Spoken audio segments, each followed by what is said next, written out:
This is the Finesse Media Podcast. What's up? Welcome back, y'all. It's another episode 2 of the Finesse Media Podcast, Season 4. And tonight's episode, for episode 2, it's going down. I have the pleasure of speaking with 3 phenomenal singers, the background voices of Grammy Award-winning artist Erykah Badu. That's right, y'all. Tonight, I'm having a conversation with the Baduists. They're on tour, live for the Badubotron 2021 AD Tour, and they stopped to speak with me. So y'all get ready for this entertainment.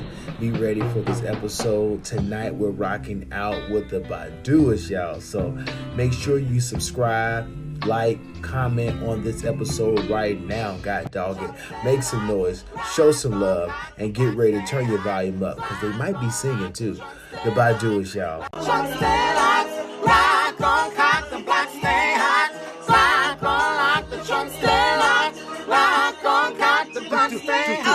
Wait. On lock, stay hot. On cock, stay hot. On cock, stay hot. On cock. So I'm gonna get this thing started, and we're back with another episode of the Finesse Media Podcast, Season 4. I'm your host, Ken Finesse Media, and joining me tonight, y'all, for episode 2. This is a good episode. This is a treat for those who joined us last week. You know, we keeping it rolling with something brand new. And on the podcast for the first time, joining us is Lala Johnson, Duran Bernard, and Teron Austin. These names may not sound familiar to y'all, but they are the 3 soul singers and the responsible voices of the background soul singer for Grammy Award-winning Erykah Badu. Make some noise for joining the podcast for the first time. It's a pleasure and honor to have them on as they taking the time out of their very busy schedule as they're on tour with the live from Badubotron Tour 2021 AD. God damn it, make some noise for the Baduists. What's up, y'all? Yes. And the crowd goes wild. Woo! Right. Thank you for that wonderful introduction. Listen, y'all. Thank you so much to Ron, Duran, Lala, for taking the time to speak with me, to introduce y'all to my artists. For those who don't know, but individually, you guys got your own talents too, so we'll jump all into that. But for those who don't know, who is the Baduists? Ooh, that's a loaded question. It is. I can just simplify it, and then he can kind of give the. Go ahead.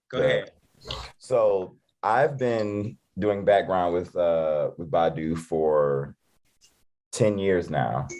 So turn off.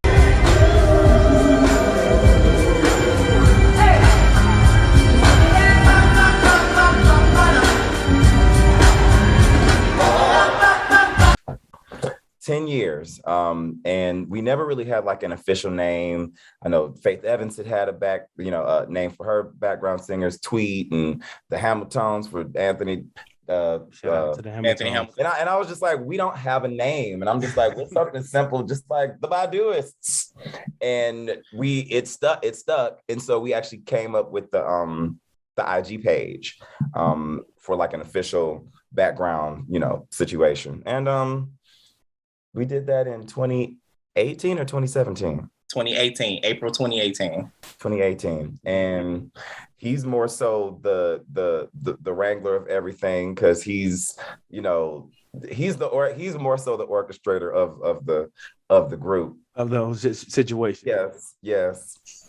Okay, but tell us where you're from individually. So Duran, you're an international artist. We did a whole nother episode for you, brother, because your music definitely is kicking butt, and people you're partnering with. But tell the people where you're from. So I'm originally from Cleveland, Ohio, born and raised. Cleveland proper, because when folks ask me, what part of Cleveland? No, Cleveland proper, 44106. Okay, Bone Thugs and Harmony grew up on 93rd. I'm sorry, on 99th. I grew up on 93rd. Steve Harvey was on 125th. Ricky Smiley was on 105. St. Clair is Cleveland proper. So that's where I'm from. But I live in Los Angeles right now. That's what's up. Teron Austin, man, the man who keep it all together, who making this whole machine move. Where you from? I try. I'm originally from Cincinnati, Ohio, Team 513, OATW, Ohio against the world. Look at these guys, man. They got a whole nother set they repping. But I currently reside in Brooklyn, New York. definitely love the place that I am now. As I was telling you earlier before we began, it's a dream come true. It's a place that I've always wanted to live in and thrive in. And I'm 6 years strong and I love it. So it's afforded me so many opportunities since then. And but I'm still a Midwest baby, for sure. Shout out to the Midwest, definitely. Oh, yes. Definitely. For sure. Lala Johnson. Yes. Welcome to the podcast, Queen. Where are you from? Thank you so much. Thank you. So I actually hail from that 90 Trey, also known as Longview, Texas, a town most people have probably not heard of, on the way to Shreveport, Louisiana, on I-20. Yes. But I now live in Dallas, Texas, also. So hey, homie, what's Shout up, out to Dallas, Texas. Yes. And I also studied music. Vocal performance was my what I got my degree in. But I didn't get my education in being a musician until I got to Dallas, quite frankly. So same thing Teron was saying. It's like once I got there, first of all, I breathed a sigh of I'm home as I was driving through downtown Dallas with the moving truck behind me, heading to Frisco, which is where I landed. And it's been nonstop ever since. That's what's up.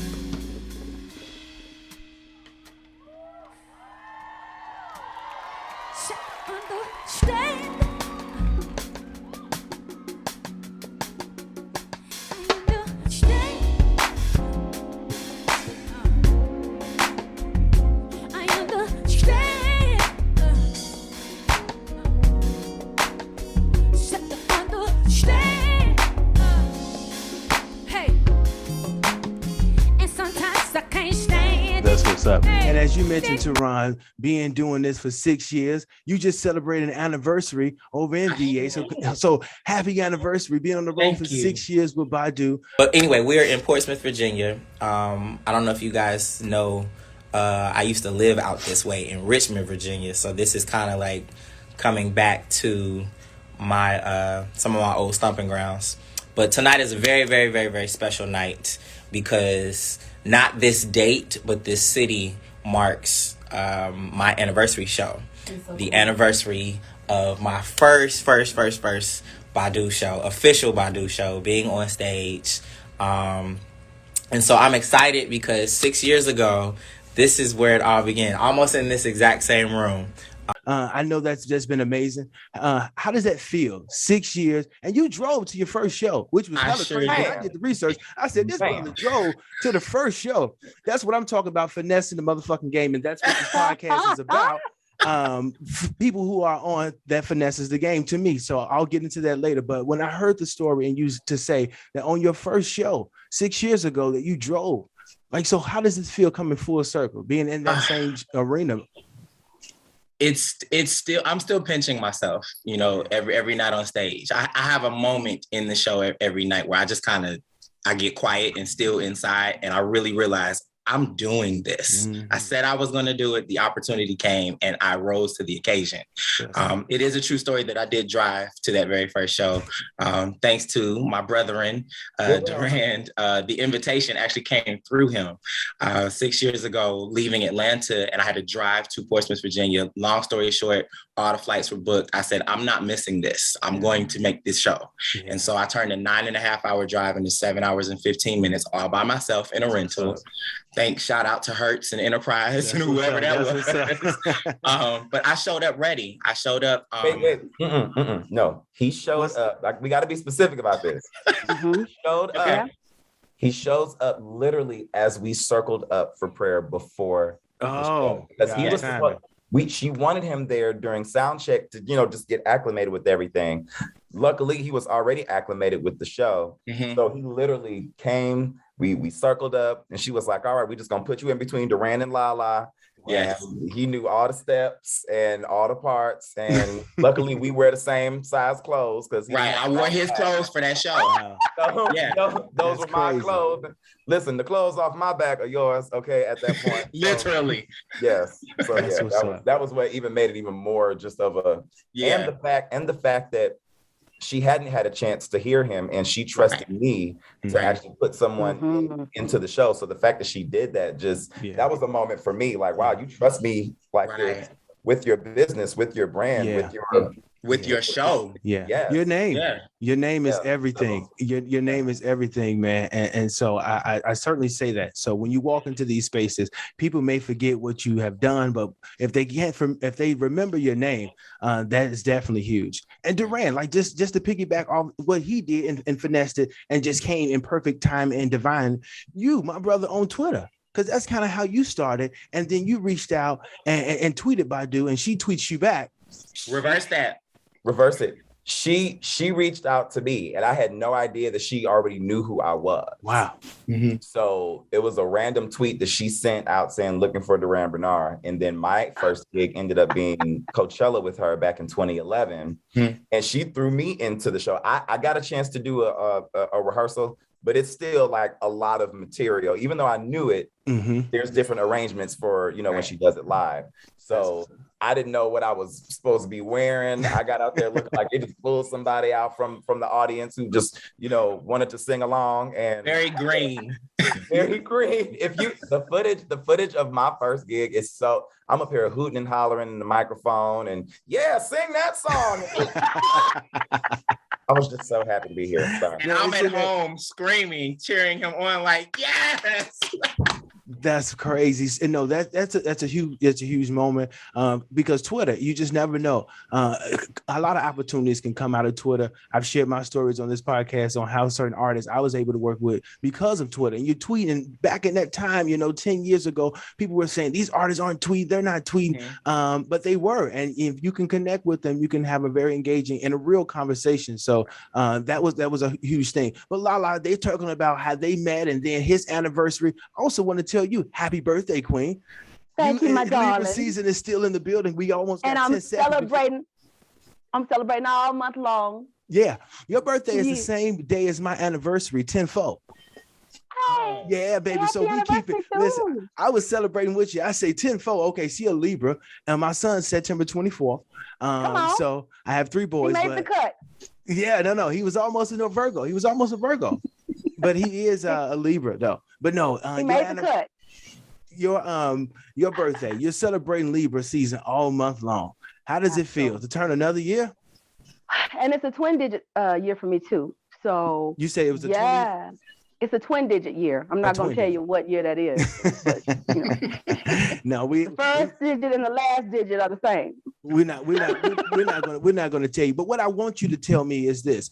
I was listening to you, Lala, and every time I listen to you, it seemed like you start to talk, then you start to sing. I'm like, this girl is just kind of going up and down. But that's your love for music. But what I heard you say, and I wanted to get you more information from you on this because your live actually shut off. But you said that sometimes it feels like you have to fight harder just to be heard. What is that about? Woo! You've done your research, darling. You've done your research. Yes. Thank you for this. Wow. I know we've got a certain amount of time, so I don't want to go. No, it's okay. It's okay. Please share. I listen. It was one of my bullet questions to ask you because your live started messing up. You was getting a call. You had to get off. I'm like, dog. So what I was asking, you can go ahead and answer. But sometimes you say you have to fight harder to be heard. What is that? Yeah, as a woman, and as a woman with brown skin, probably all the more. There's a lot of stuff that's baked into the culture, quite frankly, and I'm talking from the standpoint of a woman who is no longer dealing with so much the feelings about that, as much as recognizing, being intentional about recognizing things for what they are. Because once you're able to do that, then you're able to figure out from that point how to navigate what it is, if that makes sense. So yeah, I mean, it's a thing. And I'm sure I'm not the only woman that has made the statement or had the scenarios come up that way. But at the end of the day, rather than begrudging it, I honestly give thanks for the fact that it's a part of my makeup and I like who I am and who I'm becoming. And so all those things, honestly, all of the quote unquote adversities or the having to perhaps figure out how to adjust my pitch in such a way that a man will actually pay attention rather than let it go in one ear and out the other. Say, for instance, I've done multiple, little experiments about this. The whole thing about pitch frequency and that stuff.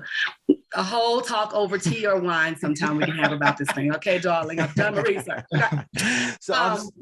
But yeah, so, you know, I like who I am and I like who I'm becoming. And these are things that are helping me to be more efficient at being who I am, especially when it comes to dealing and handling business. So absolutely. I love that you continue to use the word and go back to reference of becoming. Becoming, because I don't think no one is settled. Michelle Obama book, right? My Chicago sister, but the book was so forever titled, I think, grand and spot on for everyone, whether you in left field, right field, middle class, we're all are becoming. As long as you're getting that breath every day to wake up, as my slogan say, that it's a brand new day. It is. And each and every time that you can have an opportunity, just love in that moment, and whatever you can do to help somebody else in that moment or through that moment, that's what it's all about. So we'll continue to become, but we helping each other to become as well. We need each other. We absolutely do. We absolutely do. And so when you guys are all together on this tour, you're 20 cities in, how does that feel collectively? What are some of the best cities that you guys have seen where the crowd is just kind of blowing your mind so far?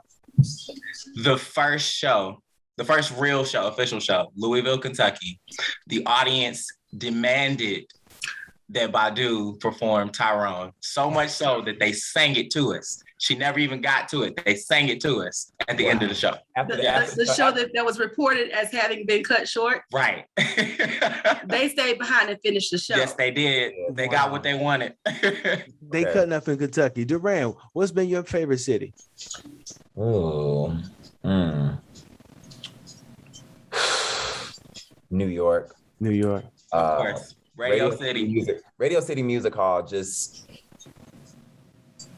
Oh, gosh, it's just one of those moments where it's like, I'm here yet again, and I'm here to be of service and to be one of the pieces of this production that we're bringing to touch people. Yeah. And I'm also really looking forward to Atlanta as well. And of course, LA. Yes, Hollywood Bowl is about to be crazy. I was excited about Ohio, but I don't know what happened. folks be out here lying. Ohio got axed before we even hit the road, right? And Cleveland and Cincinnati. I'm like, man, that's truly amazing, y'all. And I certainly want to ask you a ton of more questions, but I know you guys got to get out of here. And it's how many cities left on the tour for you all? 10 cities left. Exactly 10. I definitely can't wait till you guys come to Dallas, Texas, to the Bomb Factory, and to really show out and to give Dallas a much needed concert, because y'all know this. You turn up every February in Dallas for the birthday extravaganza, but no, nothing happened this year, and with the COVID and the whole bit. Right. So this year, man, Dallas is waiting. We're excited to see. We're excited to see you, Lala. We can't wait to see you, Tehran. Yes. And Duran, you're going to give a show. You're going to give a show. We can't wait to see you there. Individually, you guys are working on your own crafts. Duran, I have no capacity for responsibility. I'm still on a journey to discover who I'm coming to be. Get stuck in love with me. And you just came out in the pandemic with an album. Talk about that album. Man, long story short, it was just something that I had cultivated over the past 2 years. I just wanted something that was consistent. I didn't want any fillers. I wanted to tell a complete story. And I felt it was a good icebreaker for like who I really am, again, becoming. And I wanted to tag along that and say that I've never felt comfortable saying that I was grown, because I feel like that's something people say just to reiterate that they're adults.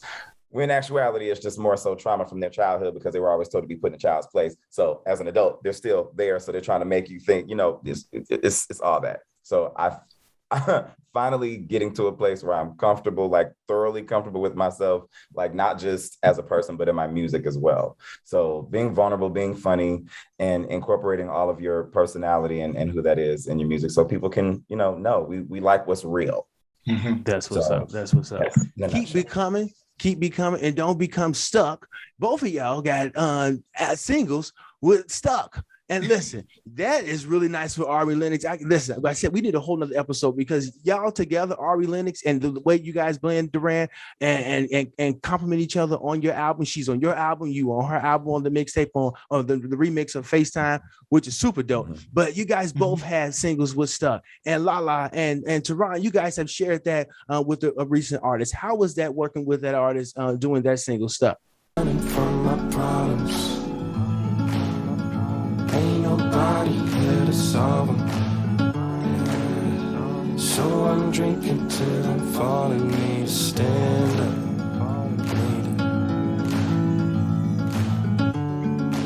That's my birthday twin, Tron Gitas and Mr. Johnson, Mr. Anton Johnson. We did that record in Oslo, Norway. On a fluke. Yes. On a fluke. Oh, wow. Yes. We were invited to the studio and it just came together. We started sharing and ideas started flowing. It was about 2-3 o'clock in the morning when we finished that record. And it was released during the pandemic to rave reviews. And we haven't even been able to perform it yet. So hopefully we're good to do that once we do the international run. Well, listen, before you get up out of here, I got 2 more questions. I don't want to force you to perform nothing, but I do have this little game that I want to play with you all because you're singers. You're performing with Badu, so you never know what's going to come next. So hopefully you can catch this on the fly. I was thinking if I give you one word and a 10-second melody, you can sing with just using that one word. All right. So who want to go first? Go ahead, ladies first. Ladies first. Lala, they calling you out. So Lala, it's definitely good because you're the queen in the middle. You're definitely the one that's keeping them together. So your word is connection. How ironic. Connection. It's a 10-second melody. I am so happy to be with you. I am so happy this life is true. And I'm so glad that we have this connection. We'll see what it becomes. We're having lots of fun. That's what's up, man. That's what's up. Holding it down as a queen. She stepped in there, man. So I'm going to call you, Teron. I'm going to call you. Your word is FaceTime. FaceTime. That ain't even one of my records. I'm sorry. Actually, it's not. But I gave away Duran's. But Wi-Fi. Wi-Fi. Oh gosh, Wi-Fi.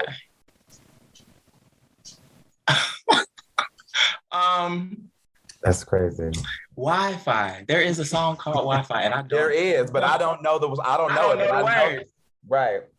Oh, was I supposed to make it up, or was I supposed? Yeah, you're good. This is a makeup. This is a makeup. I thought what you did was also. I understood the assignment. Okay, dude. Okay. Give me the Wi-Fi password. I want to hear what you heard. Give me the Wi-Fi password. I want to hear what you heard. Teron Austin, man, listen. This dude can't. Listen, he can do it all. All right, Duran. I already gave you a sneak peek into your word. FaceTime. You just got to. Back on that shit about me. Back up all that shit you're talking. FaceTiming my baby tonight. I bet you want a cup of feel. I bet you wonder if it's real. FaceTiming my baby tonight. Yeah. That's how we gonna do it. That's how we gonna end it, man. Thank y'all so much. The Baduists, y'all, on tour, live from the Badubotron Tour 2021 AD. They're coming to a city or have been and already tore up a city where you live. But if not, they're coming to a city near you. But y'all know how in this episode, and each and every episode on the Finesse Media Podcast, I ask my finessers. Usually there's one, but I'm lucky to have 3 finessers on with me tonight. You guys are finessing the game. But before you leave, in 10 seconds, each of you, and I don't care who takes the first one, but you tell me, who's someone for you that's finessing the game? Ooh. Lil Nas X. Erykah Badu. Definitely. Just say it. Definitely. Kiara Sheard. For sure. Kiara. Yes. That's DNA finesse. Oh yes, That's long DNA bloodline finesse. heritage finesse. That's long DNA finesse, man. Duran says, who do you say? Lil Nas X. Lil Nas X. Girl. And that's on Ontario. That's on Montero. Yes, it is. And that's on Ontario. That's what's up, man. Thank you so much again, Baduists. I'll see you in Dallas, Texas, on October the 27th. I'll be rocking out in the crowd. I hope to see you, touch your face, caption pictures and whatnot. But be safe on the road. Wear your mask and social distance where you can. And keep holding it down in every city that you do, and keep doing what you're doing. Come back on this podcast anytime y'all want, man. We would love to. Thank you so much, Ken, for having us, for taking out this time and opportunity to speak with you. Don't forget, if you haven't gotten your tickets, visit BaduWorldMarket.com. Get your gear, your gifts, and your goodies before it's gone. And we'll see you live from Badubotron 2021 Tour AD.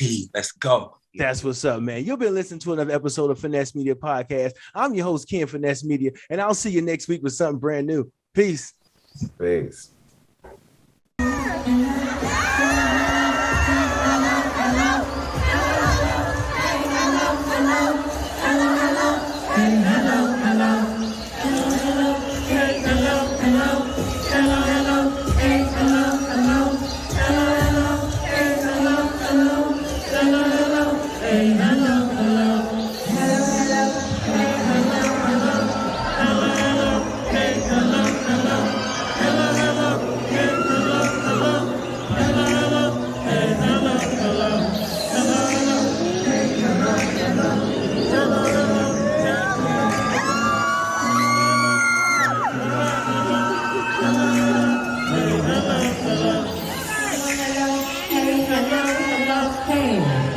This has been another edition of the Finesse Media Podcast. Join us again next week for the latest news from HBCUs. Special guest